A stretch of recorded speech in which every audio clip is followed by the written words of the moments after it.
കേരളത്തിൽ UDF തരംഗമെന്ന exit poll പ്രവചനം. എന്നാൽ കഴിഞ്ഞ തവണത്തെ 19 സീറ്റ് എന്ന നേട്ടത്തിൽ നിന്ന് UDF പിന്നോട്ടു പോകുമെന്നും എക്സിറ്റ് പോൾ പ്രവചിക്കുന്നു.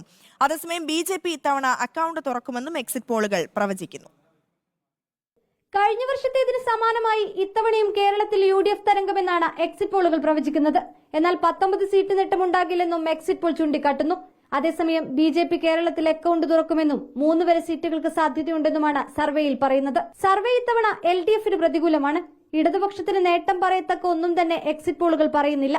ABPC voter survey LDF സംപൂജ്യരാകുമെന്നാണ് പ്രവചിച്ചിരിക്കുന്നത്. UDFന് 17 മുതൽ 19 സീറ്റുകൾ പ്രവചിക്കുമ്പോൾ BJPക്ക് 1 മുതൽ 3 സീറ്റുകൾ എന്നാണ് പ്രവചനം. CNN News 18 പ്രവചനത്തിൽ UDF 15 മുതൽ 18 വരെ സീറ്റ് നേടുമെന്നാണ്. LDF 2 മുതൽ 5 സീറ്റുകൾ നേടുമ്പോൾ NDA 1 മുതൽ 3 സീറ്റുകൾ നേടുമെന്നും അടിവരയിടുന്നു. ഇന്ത്യ ടുഡേ ആക്സിസ് മൈ ഇന്ത്യയും UDFന് 17 മുതൽ 18 സീറ്റുകളും NDAക്ക് 2 മുതൽ 3 സീറ്റുകളും പ്രവചിക്കുന്നു. എന്നാൽ LDF 1 ചുരുങ്ങുമെന്നാണ് പ്രവചനം. UDF 16 സീറ്റുകൾ നേടുമെന്ന് TV9 പ്രവചിക്കുമ്പോൾ LDF 3 സീറ്റിലും NDA 1 സീറ്റിലും ഒതുങ്ങുമെന്നും പറയുന്നു. എന്നാൽ India TV CNX exit poll സർവേയിൽ LDF 5 വരെ സീറ്റ് നേടുമെന്നാണ് പ്രവചനം. UDFന് 15 വരെയും NDAക്ക് 1 മുതൽ 3 വരെയും പറയുന്നുണ്ട്. ടൈംസ് നൗ ETGയും UDFന് 15 വരെ പ്രവചിക്കുന്നു.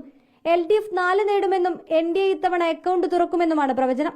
കഴിഞ്ഞ തവണത്തെ 19 സീറ്റ് UDF പിടിച്ചു നിർത്തുമെന്നാണ് VMR പ്രവചിക്കുന്നത്. എന്നാൽ ബാക്കി ഒരു സീറ്റ് നേട്ടം BJPക്കായിരിക്കുമെന്നാണ് പ്രവചനം.